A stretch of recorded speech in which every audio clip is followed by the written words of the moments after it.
Witamy w kolejnym Q&A i dzisiaj mamy dla Was taką informację, że troszeczkę zmienimy formułę, to znaczy, ponieważ pytań po naszych apelach zadaliście bardzo dużo i cały czas zadajecie i bardzo dobrze, ale żebyście nie musieli czekać, zanim odpowiemy nie wiadomo do którego odcinka, bo mamy już poplanowane, to będziemy w każdym odpowiadać na 3 pytania i dzisiaj również odpowiemy. Pierwsze pytanie, Lorinek, Lorionek, Lolorinek, no coś takiego. Czyżbyście się wstydzili równonocy? Ostatnio miałem pytać o tym, co sądzicie, ale zapomniałem. Co sądzicie o równonocy? Osobiście szczególnie, no i tutaj to będziecie mogli przeczytać na ekranie. Już odpowiadamy. Równonoc. Samej muzyki się w ogóle nie wstydzimy, prawda? Tak. Myślę, że bardzo fajną muzykę stworzyliśmy do tej płyty. Idea była bardzo fajna, mieliśmy promować słowiaństwo, mieliśmy promować rodzimowierstwo i bardzo się w to wciągnęliśmy i bardzo jesteśmy dumni z muzyki, którą stworzyliśmy.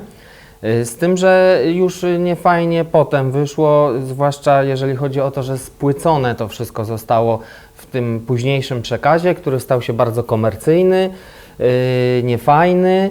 I w dodatku nas też potraktowano niefajnie, ponieważ płyta zarobiła bardzo dużo pieniędzy, a my nie zobaczyliśmy nawet jednej przysłowiowej złotówki.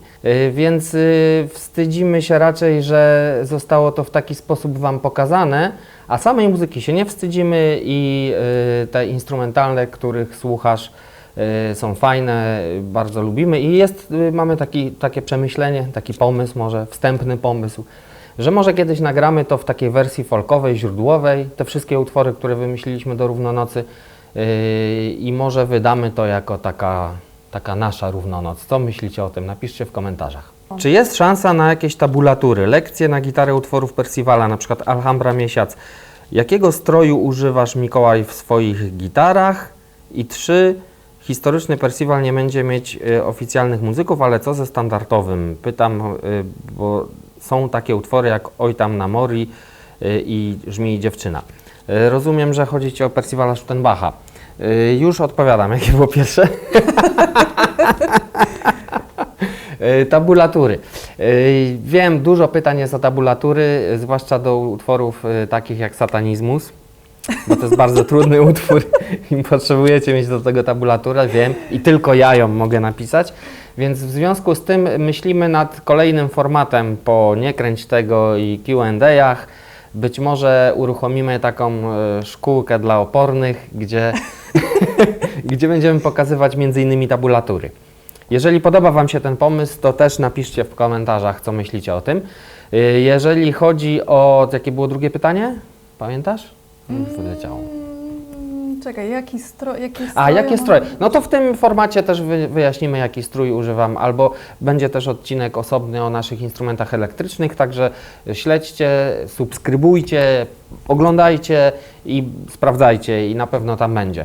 A jeżeli chodzi o trzecie pytanie, czyli o skład Percivala Schuttenbacha, no to wyjaśniamy to wszystko w odcinkach Nie kręć tego. Zobaczcie na odcinek, zdaje się chyba drugi to był, w którym gramy Okrutną Pomstę. Tam wszyscy muzycy są wymienieni, którzy grają obecnie w Percivalu Schuttenbachu, a jeszcze jak będziemy ogłaszać trasę, którą już niebawem będzie i którą już niebawem ogłosimy, no to też wtedy opowiemy, jaki będzie skład. Następne. Szymon Różycki, ktoś się ładnie imieniem i nazwiskiem podpisał, nie wstydzi się. Mam do Was takowe pytanie, czy macie w ogóle czas na urlop, wakacje? Biorąc pod uwagę koncerty i inne Wasze zajęcia. No i to jest bardzo dobre pytanie. Dziękujemy Ci za to pytanie. Otóż nie. Ja przez 20 lat prawie istnienia Percivala Nie miałem chyba wakacji. Przez długi czas traktowaliśmy że jakby praca jest jednocześnie wakacjami, a wakacje pracą. I w ogóle mieliśmy to bardzo pomieszane, że właściwie spaliśmy w pracowni. Jak się budziłem, to już byłem od razu w pracy i to jest bardzo złe dla higieny pracy. Strasznie ryje beret i z tego powoli rezygnujemy, prawda? Wycofujemy się, teraz mamy osobne miejsce, gdzie pracujemy i osobny czas na to przeznaczony. Staramy się zmienić też proporcje, bo jest 5 minut odpoczynku i 23 godziny 55 minut pracy, ale pracujemy nad tym, żeby te proporcje się zmieniły i żebyśmy mieli też czas na wakacje. I jest taki plan faktycznie, żeby te wakacje były, prawda? Ale w którym roku? Jeszcze nie Na wiemy. razie mamy w kalendarzu wpisane, bo Na razie robimy sobie takie drobne rekonesansowe wypady, właściwie to bardziej ja, bo Kasia jeszcze nie miała. Nie, miałaś, do Krakowa miałaś. A ja miałem właśnie niedawno do ale ja Żelazowej byłam Woli. wtedy na warsztatach, więc tak naprawdę to dalej... A był ja wyjazd zbierałem związany- inspiracje, więc właściwie to nie były urlopy, także No, nie, no takich urlopów, żeby urlopy typu, że jedziemy i totalnie nie zajmujemy się muzyką ani to ja nie wiem, czym czymś. byśmy umieli. To po pierwsze, a po drugie, że w ogóle chyba nie mieliśmy faktycznie od nigdy. Od początku. No. No może od początku, na początku.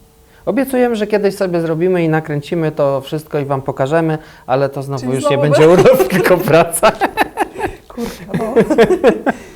To koniec pytań na dzisiaj. Następne 3 w następnym Q&A, a teraz, jak sama nazwa tego programu wskazuje, czyli pytania i odpowiedzi, opowiemy Wam o naszych instrumentach, część druga. Ponieważ zahaczyliśmy tylko temat instrumentów, a mamy ich jak widać sporo, to co, lecimy. Od czego zaczniemy? Zaczniemy od instrumentu, na którym gra Kasia. Ostatni raz.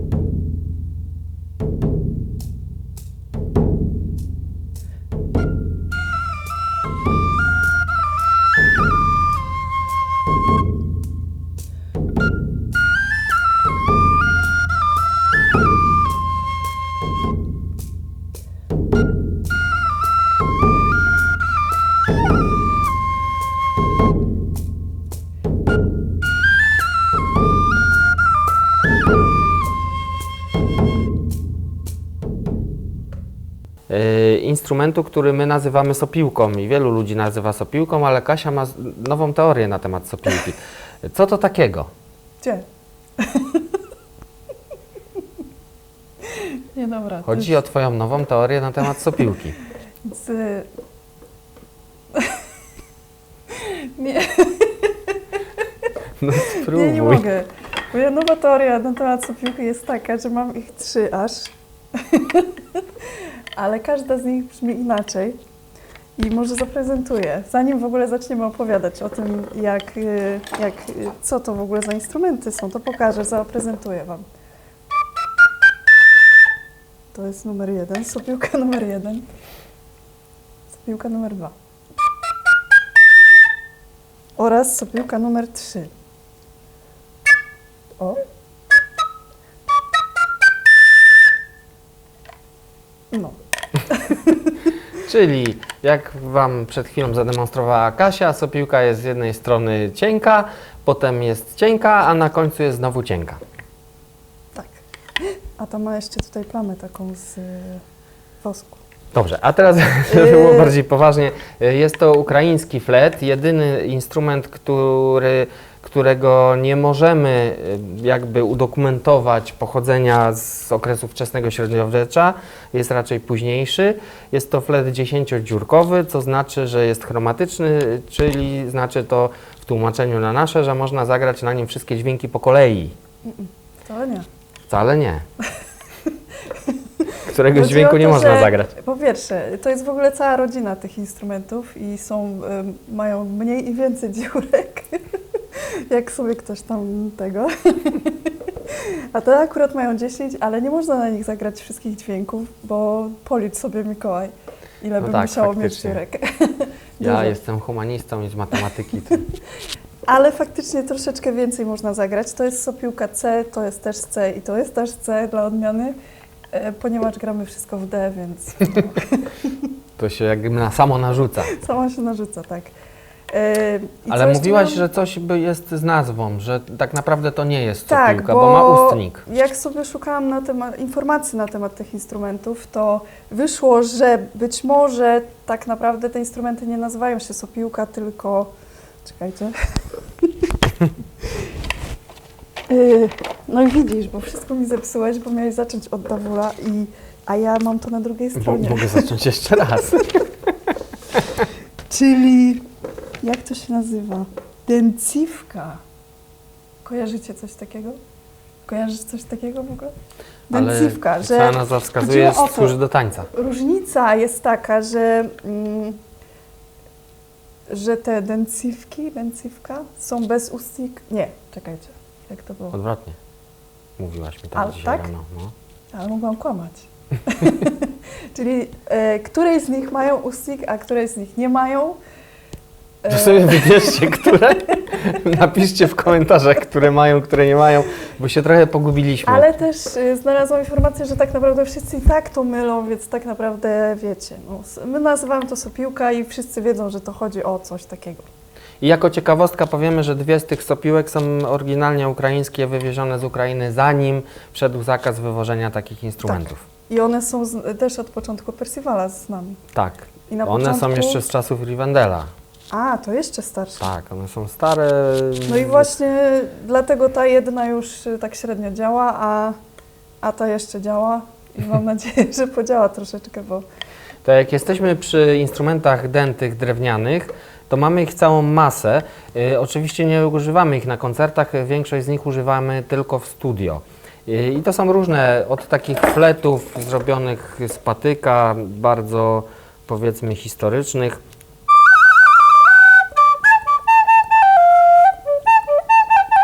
To jest jedyna melodyjka, którą umiem grać.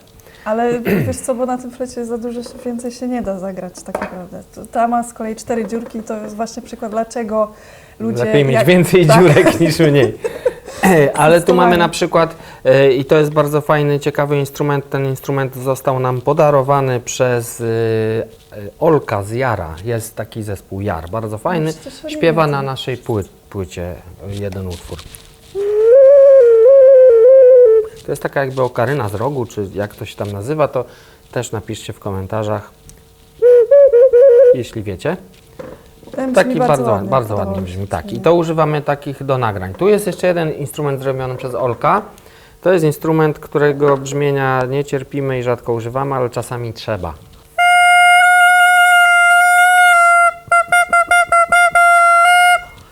No tutaj ja nie jestem mistrzem w ten. Nie jestem dobry we flety. Już? Tak. I to też jest przez Jarka. Jarka. Olek z Jaru czy Jarek? Jorek. Ty uważaj z tym imieniem, bo wiesz. Aha, no tak.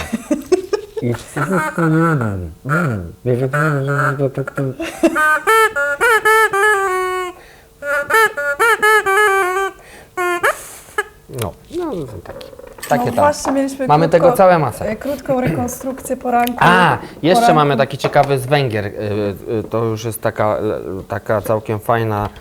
To jest w ogóle flet bez dziurek. Znaczy ma jedną tutaj, jest bez jedną. dziurek, ale za to jest długi.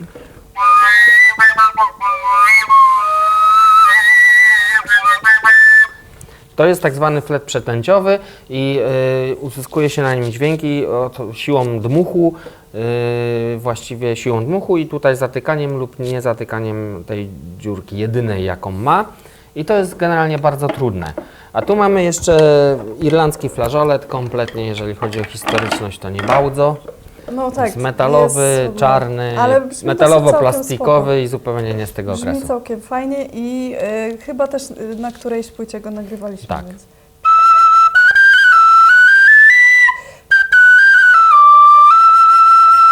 Jest kojarzony z muzyką irlandzką bardzo, a to się z kolei wiąże z zespołem Clanat, którym się inspirowaliśmy, ale tu chciałbym Wam powiedzieć, że kompletnie nie ma nic wspólnego z tradycyjną muzyką irlandzką, jest jakby zaimportowany do tej muzyki około lat 50. XX wieku, tak naprawdę w takich całkiem tradycyjnych utworach prawie nie jest niestosowany. Zresztą ciężko, żeby mieli kiedyś dawno metalowo-plastikowe flety, prawda? A ciekawostka jest taka, że ten instrument został tutaj zdeptany, a nadal działa. Więc I tutaj A gdyby to apel, się stało- apel do realizatorów dźwięku, jak nagłaśniacie zespoły folkowe, to patrzcie pod nogi. a to myślisz, że to ktoś No kurde, obcy nam czy zrobił? ile nam instrumentów tak zdeptali? Klucze w sazie kiedyś mi tak zdeptali. No to też fakt. No, dobra, to przechodzimy dalej. Aha, jeszcze z dętych to przecież mamy instrumenty takie jak nasz róg, słynny róg. Jak była dzisiaj mowa o równonocy, to pozwolimy sobie na żart. Tak się rogu nie trzyma. A możesz skierować go w inną stronę?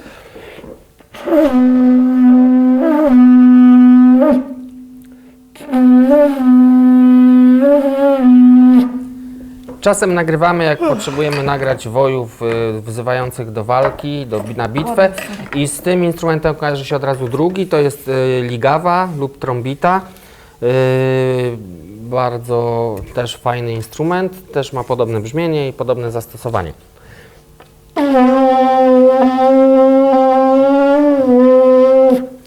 To jest oczywiście totalnie miniaturowa wersja tego instrumentu. Tak naprawdę one były ogromne i miały taki bardzo fajny basowy dźwięk, ale nie mamy takiego, żeby Wam pokazać. Jeżeli chodzi o nagrywanie, to mamy też dużo instrumentów perkusyjnych, których używamy. Tutaj jako ciekawostkę chciałbym Wam pokazać poroże Daniela. I nie chodzi o naszego realizatora Daniela Bigaja, który pokazuje się cały na czarno czasem w odcinkach Nie Kręć Tego. I ona ma takie fajne brzmienie, jak się odpowiednio chwyci. To można takie...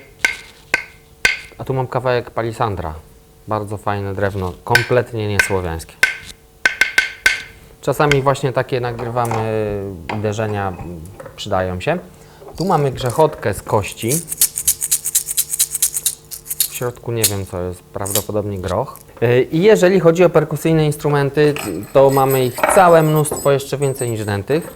To tylko tak dla pokazania. Różnego rodzaju dzwonki i inne hałasujące pierdółki sobie można zamotać na nogi, jak to. Mamy takie całkiem staro brzmiące i dawno wykonane tamburyna. To jest trochę nowsze. I jeżeli jesteśmy przy muzyce irlandzkiej, często używamy bardzo dużo bębnów szamańskich, a jakby bębnem, który wyewoluował z bębnów szamańskich jest boran, irlandzki bęben, który zresztą też jest tak samo irlandzki jak flażolec, który Wam pokazywaliśmy.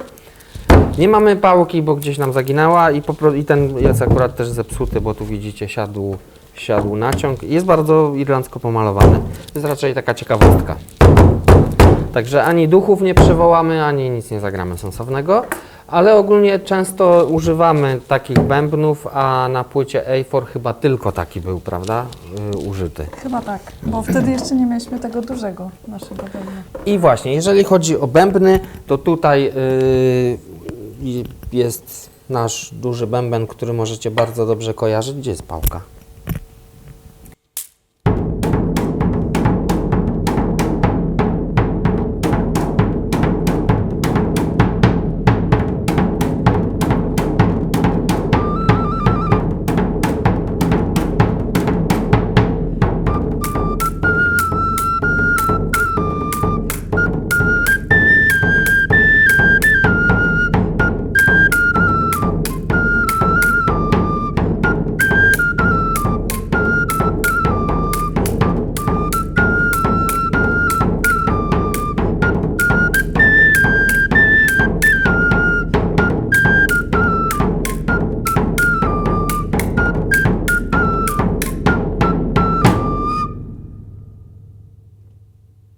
Dawul pochodzi ze wschodu, tak jak większość naszych instrumentów. I tak samo jak i saz, czyli lutnia długoszyjkowa, jest w każdym kraju, w którym jest znany, inaczej nazywany. Akurat dawul to jest nazwa chyba turecka. I tam gra się na tym bębnie jednocześnie tańcząc. Do tej pałki, którą mamy zachowaną, Jest jeszcze taka długa witka, która akurat już nam się skończyła. I na 2 membramach wybija się takie bardzo fajne, skomplikowane rytmy, gdzie jedna strona pełni rolę takiego bębna basowego, czyli można powiedzieć stopy w metalu, a druga pełni rolę werbra. I często tak właśnie na tym bębnie gramy, ale odmiany tego bębna, tak jak mówiłem, znajdują się we wszystkich krajach, aż po Bałkany. Jest równie stary, co lutnia długoszyjkowa i całkiem często występuje też razem w zespołach. Często było tak, nasz akurat jest wykonany z obu stron, ma skórę kozią założoną, ale często jest, jak mi dzisiaj Kasia podpowiedziała, tak, że strona basowa jest zrobiona ze skóry owcy albo jagnięcia, tak? Czasami tak, czasami inne skóry, czy cielęca skóra, wykorzystywali inne skóry po to, żeby uzyskać jeszcze głębszy dźwięk. I ten bęben nam wykonał też na zamówienie pan Leszek Pelc, który też wykonał instrument dla Roberta Jaworskiego z zespołu Żywiołak. O ile czegoś nie pomyliłem, jakby coś, to mnie poprawcie w komentarzach, a dla niego wykonał gęśle, które są rekonstrukcją gęśli gdańskich i my też mamy swoją rekonstrukcję gęśli gdańskich, proszę bardzo. To jest instrument znaleziony, jak sama nazwa wskazuje, w Gdańsku, w warstwie z okresu około 1200 roku. Nasza rekonstrukcja troszeczkę nie działa, bowiem z tym instrumentem jest taki problem, że nie do końca wiadomo, czy to był półfabrykat, czy dopiero miano zrobić z tego instrument, czy to był instrument w takiej dużej fazie zniszczenia, czy to zabawka, czy cokolwiek innego z nim było. I właściwie te instrumenty w dużym stopniu to są eksperymenty, jeżeli chodzi o to do końca, w jaki sposób działały. Ten nasz jest dosyć wierną rekonstrukcją, więc nie można na nim za bardzo zagrać. Chociaż pracujemy nad tym, żeby można było. Jest taka opcja, żeby to go trochę przerobić. A instrument nam wykonał Kamil Rogiński, który z nami czasami gra i wykonuje bardzo dużo instrumentów. I to jest drugie takie pytanie do Was, jeżeli chcecie, czy nie mówimy o tym? Nie, no, Powiedzmy. Jeżeli byście chcieli, możemy zaprosić Kamila i on opowie o całej masie innych instrumentów, które zresztą sam wykonał i będzie mógł Wam też dużo fajnych rzeczy opowiedzieć o budowie instrumentów. Ten instrument właśnie on nam zbudował na nasze zamówienie. No i tyle, jeżeli chodzi o gęśle gdańskie.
Tak, dawul, zbiłka, gęśle, buzuki.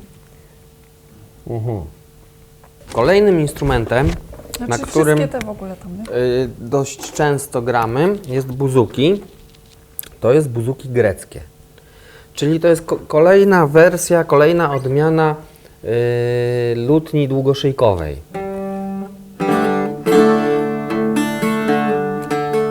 To możecie znać chociażby z tego.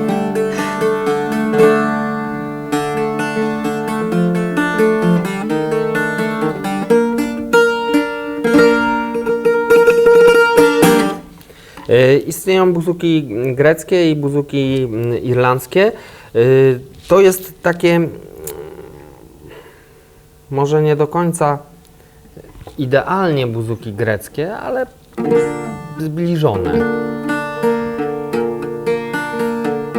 Aha, no i jak stroje. Ja to znowu tutaj zmieniłem, bo oryginalny strój jest inny, a ponieważ wszystko gramy w D, to buzuki jest w C, nie, żartuję. To mam po prostu D, G, D, G. Z tym, że te niższe DG mam w oktawie. Także gra się dosyć prosto na tym. Dużo się nie naprzyciska, co akurat jest, jeżeli chodzi o mnie, wadą, bo lubię sobie popitolić, jak to mówią. Ale tu nie mogę i muszę ładnie grać przez to. Innym instrumentem, na którym często gramy na płytach bardziej, chociaż na koncertach też się zdarzało, to jest mandolina. Mandolin mamy też kilka różnych rodzajów. Tutaj nie ma żadnych niespodzianek, jest strojona jak mandolina, działa jak mandolina.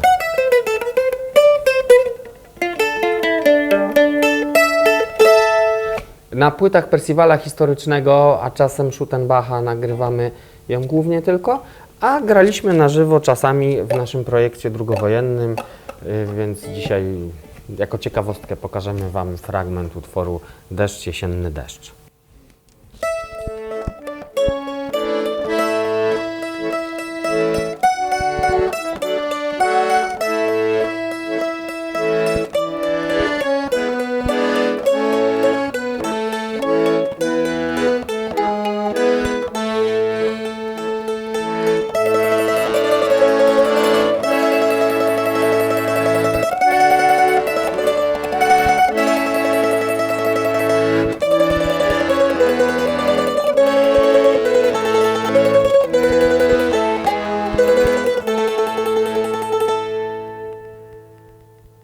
I kolejny bardzo ciekawy instrument, który, co ciekawe, nie został jeszcze nigdzie użyty na naszej płycie, ani na koncercie. Po raz pierwszy zadebiutował w tym właśnie odcinku, w czołówce, którą mogliście oglądać. I jest to po prostu bałałajka. Taka. A czy ona ma plastikowe struny, tak? Tak, nylonowe. Nylonowe. Bo właśnie tak brzmi. Nie? To musisz założyć metalowe, znaczy stalowe. Metalowe, miedziane. Słuchajcie, mam taką fajną dla Was anegdotkę, przypomniała mi się. Jak byłem bardzo młody i bardzo chciałem grać na gitarze i dostałem pierwszą swoją gitarę, to tak ją spracowałem ćwicząc, że poszła mi struna dosyć szybko. E, czyli ta najcięższa dla tych, którzy nie są gitarzystami. No i bardzo chciałem grać dalej, ale czułem, że to jest jakieś takie niekompletne. Nie miałem pojęcia w ogóle o grze i zupełnie nie powinno mi to było przeszkadzać. Powinienem cisnąć dalej solówki bez struny E, ale ponieważ to totalnie zaczynałem, więc jakoś stwierdziłem, że to tak nie może być, muszę mieć drugą strunę. A ponieważ mieszkałem w bardzo małym miasteczku otoczonym 11 szybami kopalnianymi i nikt tam w życiu nie słyszał w ogóle o sklepie muzycznym. Trampek nie było, trampka jednego lewego dostałem i musiałem gdzieś skombinować drugiego, żeby móc chodzić, więc kto by struny, jakby struny załatwił? No niemożliwe to było. Więc, a ja zawsze byłem bardzo zmyślnym dzieckiem i takim, że co, jak nie ma, to se sam zrobię. Wszystko sobie sam robiłem, więc strunę też postanowiłem sobie zrobić i zaiwaniłem tacie drut miedziany z transformatora. Rozwinąłem go, założyłem i chyba pół dnia spędziłem na naciąganiu, cały czas się łudząc, że któryś kawałek wytrzyma naciąg, bo one pękały w którymś momencie, ale myślałem, że to może był zagięty, a tu może był trochę za cienki, a tu może coś tego i w końcu po pół dnia Eksperymentalnie doszedłem do wniosku, że miedź jest jednak mniej wytrzymała mechanicznie od stali. Jakbym miał wynaleźć koło, to nie wiem, ile by mi to zajęło. Także jeżeli ktokolwiek z Was ma obawę, że może mu coś nie pójść, że może trwać długo, to słuchajcie, tak oporny na wiedzę jak ja, to nikt na pewno nie jest, więc skoro mi w końcu po wielu, wielu latach udało się zrobić instrument z parapetu, to Wy jak się zaweźmiecie, to od razu zrobicie super fortepian koncertowy. No. Także powodzenia życzę na Waszej drodze nowej lutników, jeżeli zamierzacie nią pójść. Dobra, co tam mamy następne? No, wydaje mi się, że już wszystko żeśmy opaździerzyli. I co? Bo Marcin nam powiedział, że musimy szybciej mówić, bo to musi być takie zwarte, szybsze, takie wiecie, jak Tech Week. Tylko nam się... Techno chyba. Techno Week. Tylko nam się tło nie zmienia, ale pracujemy nad tym. Zatrudnimy dwóch takich, nie mogę powiedzieć kogo, bo Marcin wytnie, którzy będą szybko zmieniać, tak na korbkę. A ja chciałam jeszcze tylko szybko dodać o sopiłkach, bo czasami się ludzie pytają, jak się nauczyć i w ogóle. To chyba zresztą dotyczy wszystkich instrumentów. Tak naprawdę kluczem do tego i techniką, która pozwoli się nauczyć, jest po prostu technika małych kroków. Zawsze. Czyli ja po prostu zaczęłam na zasadzie, dobra, leży sobie jakiś instrument, to stwierdziłam, nie, czy ty mnie nawet namówiłeś chyba. Nie, ja powiedziałem Kasia, bo tutaj potrzebujemy, a nie ma komu zagrać, No. bo A ja stwierdziłam, nie, no gdzie bo ja? ktoś odszedł z zespołu. Ja w ogóle takich rzeczy, gdzie ja? Ale mówię, dobra, niech mu będzie. No i zaczęłam coś tam, pierwsza melodyjka, nauczyłam się pierwszej melodyjki, potem drugiej, trzeciej, czwartej, już tak poszło. A dzisiaj No. proszę.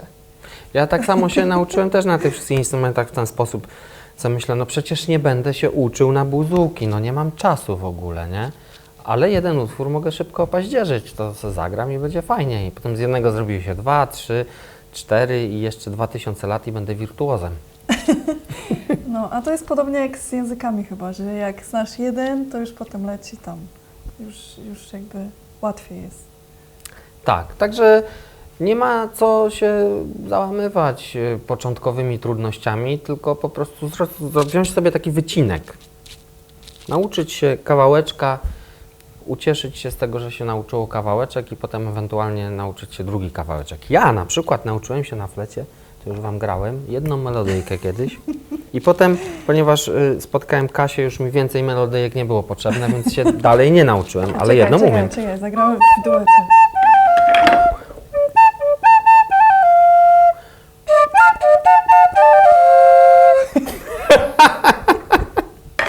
Dobra, to nie ta tonacja, ale... A nie, to nie ten interwał. Właśnie. I widzicie, ja umiem, a Kasia nie. Tada. Ale ja już się nauczyłam. Ale ja umiem tylko tą jedną. Ale jak się nauczycie jedną, to potem nauczycie się drugą i dopiero potem trzecią i czwartą i tak jakoś tak pójdzie. I na przykład taki Steve Vai też zaczął od jednej melodyjki na gitarze i co? I teraz ma ich dużo. I teraz ma ich dużo. No. Dobrze, i teraz na koniec zostawiliśmy najfajniejsze, czyli konkursy. I teraz konkursy, muszę znowu pomoc naukową sobie Ale czekaj, otworzyć. konkursy to znaczy rozstrzygnięcie, czy... Jedno i drugie. Aha, a nie dokończyłam. Widzisz, czytam Ci w myślach. No może zanim rozstrzygniemy jakiś konkurs, to powiemy nowy, co? Dobra, to ja mówię nowy konkurs. Dostaliśmy przesyłkę z Białegostoku, ze wschodu. I chcieliśmy zrobić teraz taki oficjalny, komisyjny unpacking tej przesyłki. Tada! Dostaliśmy koszulkę. No i cudownie. Po prostu już koniec. Wow, bardzo fajnie, tylko wiecie co? Jest taki mały problem, bo będziemy musieli teraz Mariowi płacić. Ty będziesz musiał, bo jest to Męska? XL, więc to idealne na Ciebie. Dobra, mamy taki apel. Nie przysyłaj już nam więcej koszulek, bo my w sumie mamy dużo kosztów, a jeszcze nie uruchomiliśmy Patronite'a. Czy już uruchomiliśmy? Nie wiem, kiedy to pójdzie. A jeszcze który odcinek mamy teraz? Bo ja Teraz jest a czekaj, a tu coś jeszcze jest. Karteczka, wizytówka, wow. Chnos Silver Craft. Słuchajcie, zobaczymy, czy Mario przyśle drugą, czy tak bardzo będzie chciał dostać ten haracz. A Tom po prostu oddamy komuś, kto co zrobi. Kasiu, co może na przykład zrobić osoba, która wygra koszulkę? Mam pomysł, w związku z koszulką, pomysł na konkurs.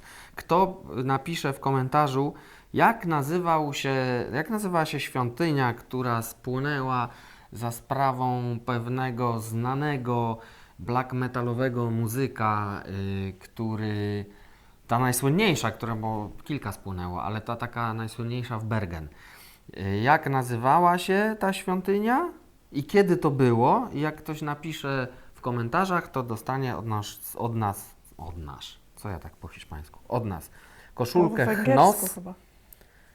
Silver Craft i tam takie, i jeszcze mniejsze napisy, to ja już nie mam okularów. I jeszcze koszulka Nie kręć tego, taka właśnie jak ja mam tu. Nie mogę dotykać, bo mam mikrofon. A nie, że się wzór zmazuje. Nie, wzór się nie zmazuje, zobaczcie. Znaczy trochę tu się zmazał, ale to na wszystkich tak samo. Nie mów tak, bo potem nie będę kupować. Nic się nie zmazało, wszystko jest dobrze, po prostu. Umówmy się, że kierujemy to do inteligentnych ludzi.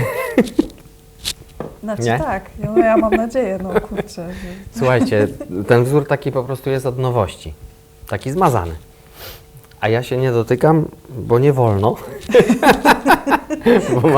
bo mam mikrofon. I dobra, i teraz konkurs. Pytanie, ponieważ do wygrania jest taka koszulka, a pytanie brzmi, kiedy dokładnie wyszedł pierwszy odcinek drugiej serii Nie kręć tego? Nie jest zbyt podchwytliwe, wiem, ale jak was znam i tak będziecie mieli kłopoty. Właśnie trzeba było... Trzeba było powiedzieć, że jest podchwytliwe, przynajmniej to by było podchwytliwe, że właśnie... Znaczy nie trochę jest podchwytliwe, ale tego nie zdradzę, bo będzie tak? zepsuję. A co? Bo ja nie No wiem. nie powiem ci teraz, bo to Marcin przecież wklei. Nie to no. I rozstrzygnięcie. I teraz rozstrzygowywujemy konkursy. Pierwsze to było. Do czego jest wstęp był po tak, czesku, po tak? czesku. Powiedziałam coś po czesku i z czego to się wzięło. Oczywiście, że z reakcji pogańskiej, ale to jest... Ale my to wtórnie użyliśmy. Ale tak, ale chodziło nam o te pierwsze takie pierwotnie, z czego to było. Pierwotnie to było, no to powiedz, z czego to A było. to ja mam mówić. No tak, bo ja szukam, kto wygrał. No dobra. Więc jest to czołówka do kreskówki, która się nazywała Hrabia Kaczula. I to jest moja ulubiona, jedna z moich ulubionych kreskówek. Bardzo stara zresztą, ale fajna, naprawdę polecam. Co ty gadasz stara? Ja już byłem dorosły, jak to widziałem. No,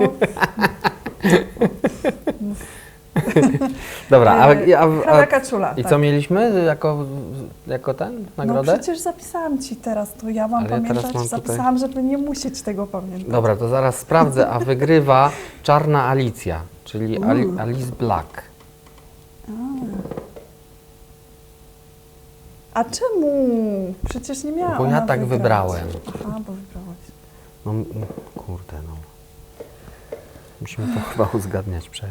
No chyba tak. Hrabiego Kaczuli w wersji po czechosłowacku, dobra. no. No to teraz widzę. Widzisz, a już nie chciałaś pięknej czarnej Alicji dać koszulki, Bo ja Ciebie chociaż znam. nie jesteśmy pewni, czy to jest ona. Bo ja znam Mikołaja. Ja wiem, czym on się kieruje w swoich wyborach. I do wygrania była koszulka Reakcja Pogańska. Dobra, tak. A druga, czyli nie ma nic głupszego niż mądrości ludowe, kto to powiedział, i do wygrania była dla odmiany koszulka Reakcja. A już mówię, kto wygrał drugi konkurs, czyli skąd pochodzą słowa, które myślałem, że powiedział Percival Schuttenbach, bo tak do niego pasują, ale to nie on powiedział. Ale powiedział ktoś, kto głównie cięty język ma, albo nawet bardziej cięty. I zresztą gra go bardzo fajny aktor, którego ja i Kasia kojarzymy bardziej niż z tego serialu, to my go kojarzymy z audiencji Bogusława Szefera. Rewelacyjne spektakle, Teatru Stu i zresztą z bratem tam gra. O, i mamy następny konkurs. Ale już powiedziałem, cholera, to bez sensu. No dobra, no to nie mamy. No. Jak ma na imię brat? Brat Brata. Ferdynanda Kiepskiego, który powiedział, że co powiedziała? Że nie ma nic głupszego niż mądrości ludowe. Faktycznie tak powiedział i wygrywa ten konkurs Piotr Zadurski. Tak powiedział Ferdynand Kiepski, którego gra Andrzej Grabowski, a jak ma na imię jego brat, który jest też aktorem i reżyserem i grał z nim we wszystkich audiencjach. Znaczy w jednej nie grał, bo jedna była dla jednego aktora, więc grał tam sam. Jak ma na imię właśnie ten jego brat i za to będzie, co damy w prezencie za to? Może płytę jakąś w końcu. W końcu jakąś płytę. O, mamy w końcu nową płytę, to damy sobie w konkursie. No, a co tam? Czyli kto odgadnie pierwszy imię brata Ferdynanda Kiepskiego, zaginionego, ten dostanie od nas płytę Sława, 3 pieśni Słowian Zachodnich, a my żegnamy się, dziękujemy bardzo i do następnego odcinka. Dobra, i jeszcze tylko szybko dodam. Ja muszę dodać o tych konkursach, bo tam, żeby ludzie wiedzieli, żeby nie pisać na Facebooka, tylko to, co ustaliliśmy, że na A, właśnie. www. I teraz do wszystkich, którzy wygrali konkurs, prosimy Was bardzo... I ty.